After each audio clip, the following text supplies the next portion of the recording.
information provided by Marshall's buyers travel far and wide to hustle the best deals on amazing holiday gifts. So you don't have to. We get the deals. You gift the good stuff. Give you what you want. At Consumer Cellular, you get the same exact coverage as the largest carriers for up to half the price. That's Barbara? Sorry, I was muted. That's amazing. I know, right?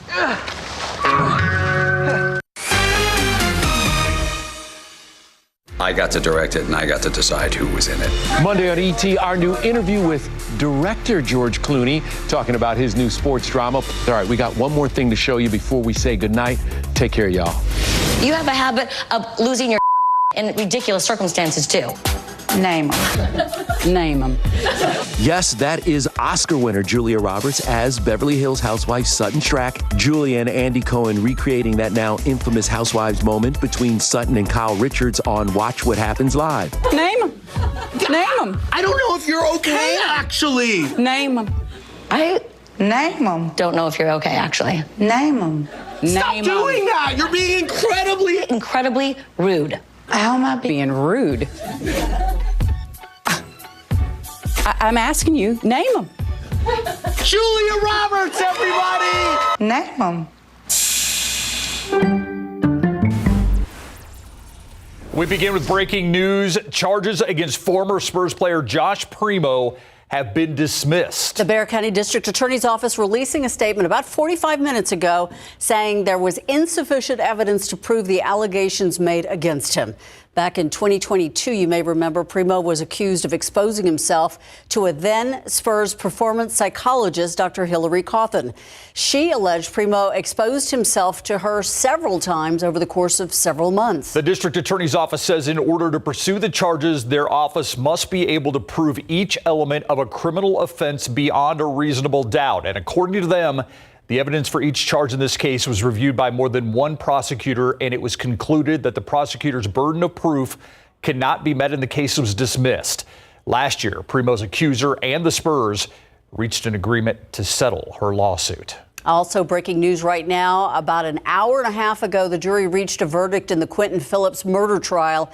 He has been found guilty. Phillips was the first of three men to face murder charges in the 2017 drive-by shooting death of 4-year-old Dervion Whitley. Jury deliberations began about 2 o'clock this afternoon. You may remember just last Friday, the prosecution offered Phillips a 40-year sentence plea deal. He rejected it. Now with a guilty verdict, he faces up to life in prison. In a not so surprising move, the Texas Department of Public Safety filing an appeal today, blocking the media from seeing its information stemming from the Robb Elementary School shooting. Last week, a Travis County judge signed off on what the law enforcement agency had to provide to more than a dozen media organizations, including KSAT 12, after a legal battle that had already lasted more than a year. KSAT investigates Lee Waldman with why the lawyer who filed that lawsuit says this move by the DPS reaffirms this is a cover-up for a blundered response. I don't know of any situation that has been as big a cover-up as this one in Texas history. Attorney Laura Prather is holding no punches, calling the fight between the Texas Department of Public Safety and media organizations an unprecedented cover-up. What we're fighting for is the information about what happened that day, which we have been told by DPS is 2.8 terabytes of data. Prather, the chair of the media practice group at Haynes Boone, says that is the equivalent of 700 two-hour movies. Almost 1 million photos. All of that information has been kept from you, from me, from the families in Uvalde for more than a year and a half. It needs to become public. Let's take you through a timeline. After initially praising the law enforcement response to the shooting at Robb Elementary, Governor Greg Abbott then changed his narrative 2 days later, saying he was misled. That same day, the Department of Public Safety Director, Colonel Steve McCraw, says the decisions made in the first moments of that shooting were wrong. Months later, in September, McCraw was confronted by CNN. McCraw at that time says if there was any wrongdoing by members of DPS, he would step down. As of February of this year, 2 DPS officers have been let go for their roles in the response. McCraw hasn't stepped down. That same month, McCraw testified in front of a Senate committee saying the investigation was done back in December of 2022 and that it had been turned over to the Uvalde County District Attorney. He also said that investigative material would be released publicly when it was completed. That has yet to happen a year later. With the appeal DPS has now filed blocking the court-ordered release of information, we could be waiting for answers much longer. That appeal process could take years. And those families would be without any closure and without any retribution for what happened that day. At the end there, you heard Prather mention retribution for what happened that day. Coming up at 6, we're diving into what this appeal could mean for lawsuits filed by families of victims and survivors. For KSAT Investigates, I'm Lee Waldman. Thank you, Lee, for staying on this story for us. The young woman shot to death while sitting in a car in Converse last night is identified now. The Barrett County Medical Examiner says she is 22-year-old Khadija Derry. According to Converse police, Derry was in her vehicle outside of a home in the 8900 block of Arundel Garden on Wednesday evening. Detectives say 2 suspects ran up to the car and opened fire. She died at the scene. Another person also hit by that gunfire, but we're being told that they are expected to recover. Anyone who may have information about her murder is being asked to call Converse Police at 210-658-2322. Talk about a youth football team leads to charges for 2 brothers accused of beating up a man and stealing his gun. And unbeknownst to the brothers, they were being recorded the whole time. According to Converse Police, in October, 29-year-old Jaquan McBride initially met up with the victim to talk about issues involving their children in a youth football league.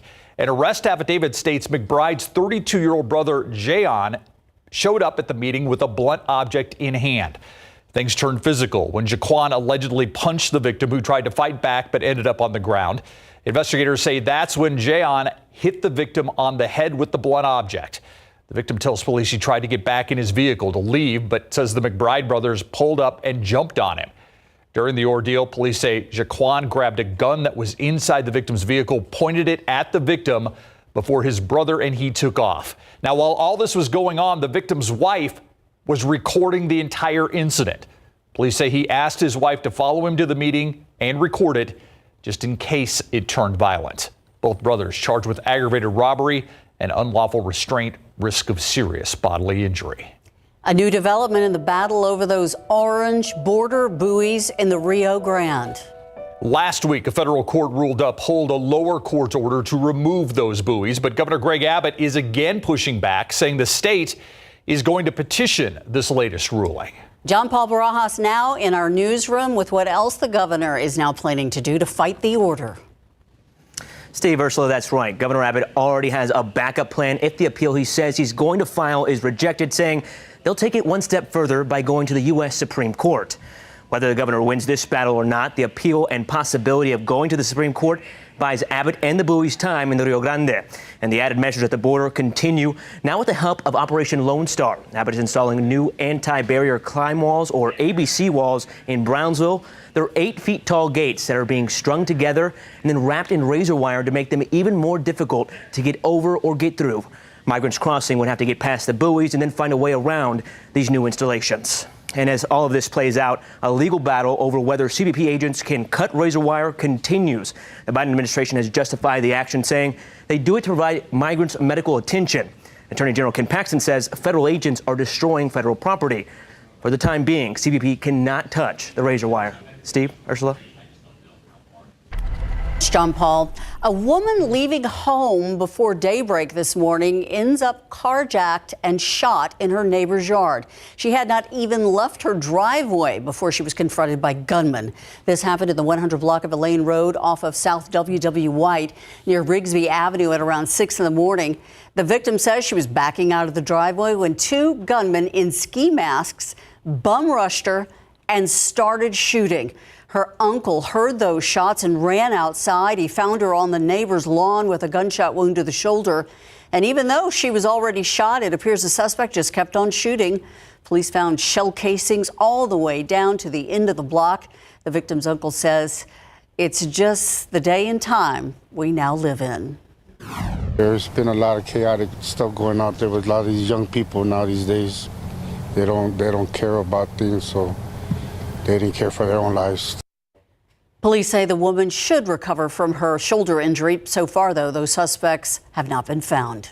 A garage apartment that was supposed to be vacant catches fire, and firefighters say they found evidence that somebody was staying there. About 4:30 this morning, fire crews called out to this home on Briar Place, not far from Southwest Military Drive in Harlandale Park.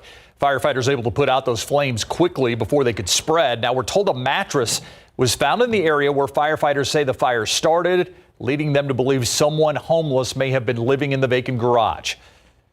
No injuries were reported. Our morning mist and low clouds led to a sunny afternoon, and now it's a sunny evening. Our clear skies at sunset. 65 this morning. That's well above our average low of 44. And this afternoon here in San Antonio, we made it to 72. Even warmer in areas that had a few more hours of sunshine. It got rid of those clouds earlier. Eagle Pass at 79. Panna Maria, 81 degrees at the moment. Seguin, 78. Meanwhile, 70, Mico, Bernie, and Bulverde. As we get going through this evening, temperatures falling down right around 60 degrees, and they're going to hold there overnight tonight. You'll notice the humidity in the air. That's going to lead to more clouds and mist to start the day tomorrow. So a warm night and starts the day tomorrow. Then the cold front hits tomorrow afternoon, and that could give us our first freeze. We're going to talk more about that in just a bit.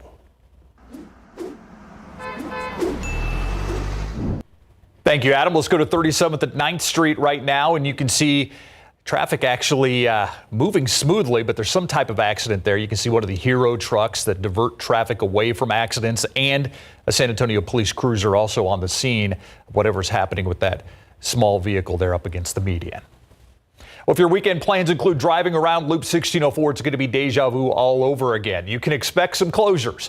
Traffic Authority RJ Marquez breaks down what you need to know. Well, it's going to be another busy weekend on the northwest side for our drivers. We're talking about holiday shopping and all sorts of things happening around the rim. But something that you need to know before you head out on the roads this weekend, we're going to see more work being done the 1604 and I-10 interchange and that expansion area. So I'm going to move out of the way, kind of show you exactly what we're working with here. The west and eastbound lanes will be closed in the area for about a 3-mile stretch. So right now what you're looking at is the westbound lanes. The main lanes will be closed from the Bitters Road exit ramp to Lock Hill Selma Road entrance ramp. The eastbound lane closure, as we move to this other graphic right here showing you the eastbound lanes, that closure will extend from the Vance Jackson Road exit ramp to the Bitters entrance ramp. That's about 3.5 miles. And that is not all. The exit ramp off I-10 West 10 leading to eastbound Loop 1604 will be closed, as well as the Cloverleaf exit from I-10 East to eastbound 1604. So these closures are going to take place starting at 9 p.m. on Friday, and they're going to last through 5 a.m. on Monday. So take caution if you are in the area. Now, off-duty officers will also be there in that area to help direct traffic. Make sure you guys stay safe and have a good one. The family chef or cook has a huge part in serving up holiday memories, so don't forget to put them on your shopping list. Some gift ideas that'll help you score 5 stars and get rave reviews of your own. This SA Salute holiday greeting is brought to you by Blue Skies of Texas. Holiday greetings from the Blue Skies of Texas. Every day our team has the privilege of taking care of our amazing residents here at Blue Skies. We are proud to be the premier senior living community in San Antonio, welcoming all seniors from all backgrounds. From all of us here at Blue Skies, Merry Christmas!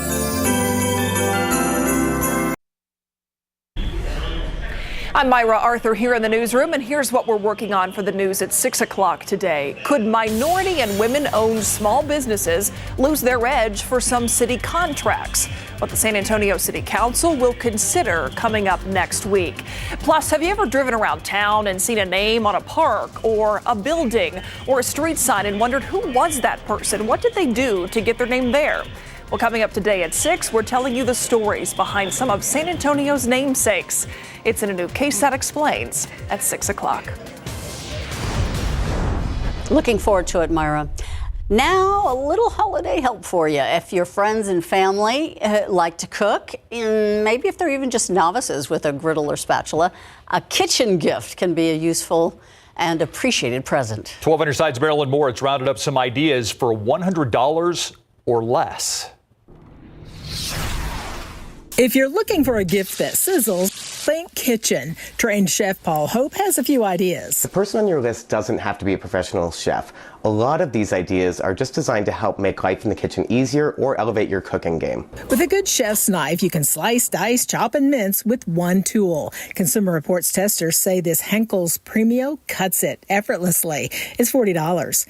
A wooden cutting board also makes a nice cheese platter. It's a splurge, but CR recommends these from Teak House.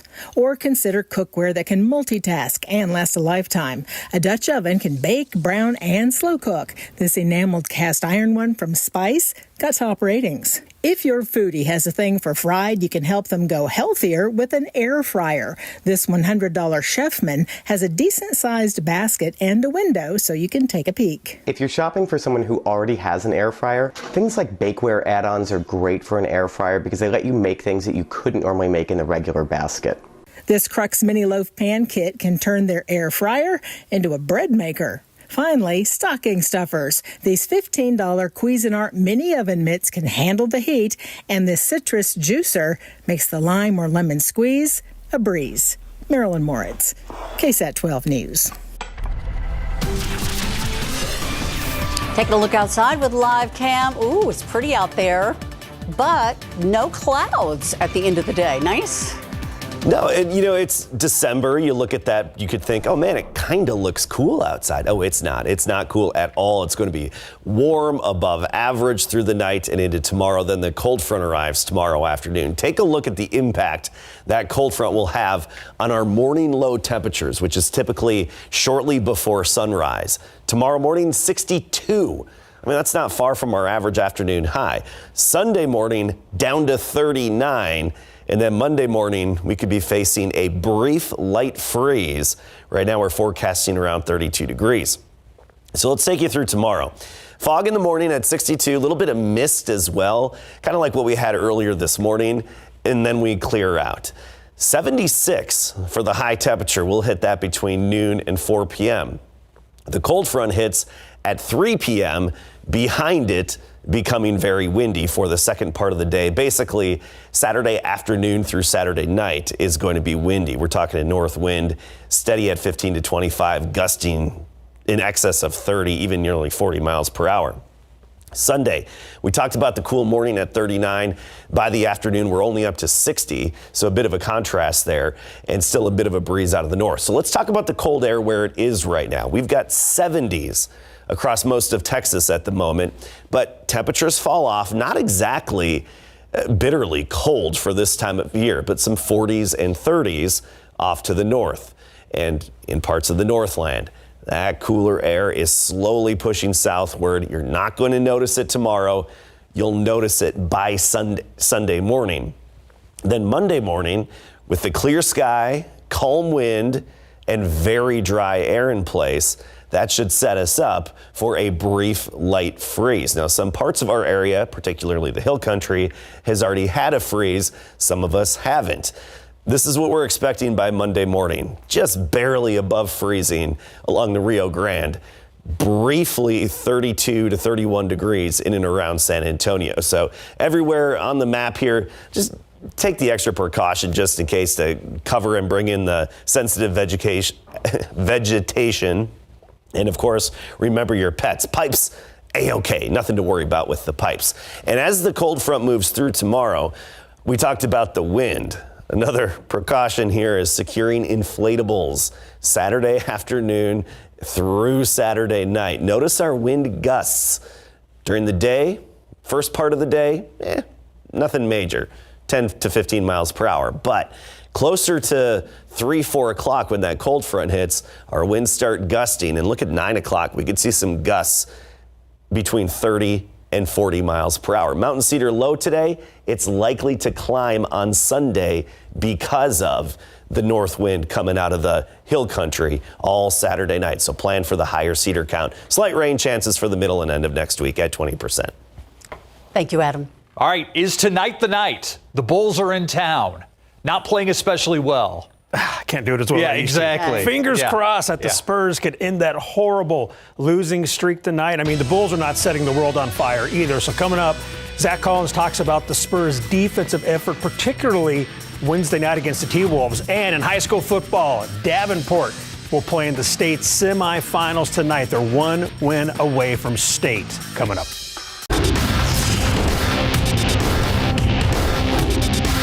We're the regional champions! Coach Z and his Davenport Wolves are still chasing the ultimate gold ball on game day. This was the moment last week when the Davenport Wolves officially won the Class 4A Division I Regional Championship at the Alamo Dome when they beat Port Lavaca Calhoun 55-20. Coach Zimmer Hanzo and his guys are now in Waco to face Tyler Chapel Hill in the 4A D1 state semifinals tonight. This has been a wonderful season for the football team with 11 wins and 3 losses, and now they're 2 dubs away from a state championship. And the football team is motivated by the Wolves volleyball squad after they won state 3 weeks ago. Volleyball team set the blueprint for our kids. You know, the kids realize that, yeah, we're only in our 4th year, but it can be done. You know, our volleyball team went up and beat Canyon Randall. That was the defending state champions down 0-2. We had, you know, pretty much our entire football team there, and they saw the grit and the want-to that our volleyball players had. And, you know, after that they said, Coach, we want to do that too. I said, well, you know, it's there for you. The opportunity is there for you, and so, you know, it's been fun. It's been enjoyable to, you know, not only for us to make a long run, but also, you know, seeing our volleyball team win state as well. The Davenport and Tyler Chapel Hill will face off tonight at 7 in Waco. We'll have your highlights and post-game reaction on the night beat. And in the Class 5A D1 state semis, Smithson Valley will take on Brownsville Veterans Memorial this evening at 7 at Buccaneer Stadium in Corpus Christi. And you can catch that action tonight on the night beat. The Spurs are back home tonight and looking to snap their 15-game losing streak when they take on the Chicago Bulls. Heading into Minnesota Wednesday night, the Spurs' emphasis was defense, which is so often the case with this team. And despite losing 102-94, they did a pretty good job keeping the Timberwolves' offense under control. One of our better defensive games all year, it seemed like, and it just so happens we shot terrible. We only made 8 threes that night. So that's just how it's been going, man. But we're definitely, I know we're all tired of hearing it, but we're definitely going in the right direction. And defensively, we got to make our stand there, and we'll hit shots eventually. Here's the matchup. Bulls and Spurs will square off tonight at 7:30 at the Frost Bank Center. So we're in Corpus, Waco, and at the Frosty. Yes. So we got it all covered. Busy night. Love it. The Frosty. I'll be right back. I want to show you this again, just give everybody that friendly reminder. It is cedar season. It starts to ramp up, especially when we get north winds, which we'll have late Saturday on into Sunday. So by Sunday, we anticipate the mountain cedar to be higher. It's in the low category today with a low count, but it should rise from the cedar breeze that kicks in from the cold front tomorrow afternoon. Brief light freeze possible Monday morning. I mean, we're talking an hour or two, a few hours. We could briefly hit 32. Otherwise, next week, mornings moderate and afternoons near average. Thanks for watching the News at 5. World News up next.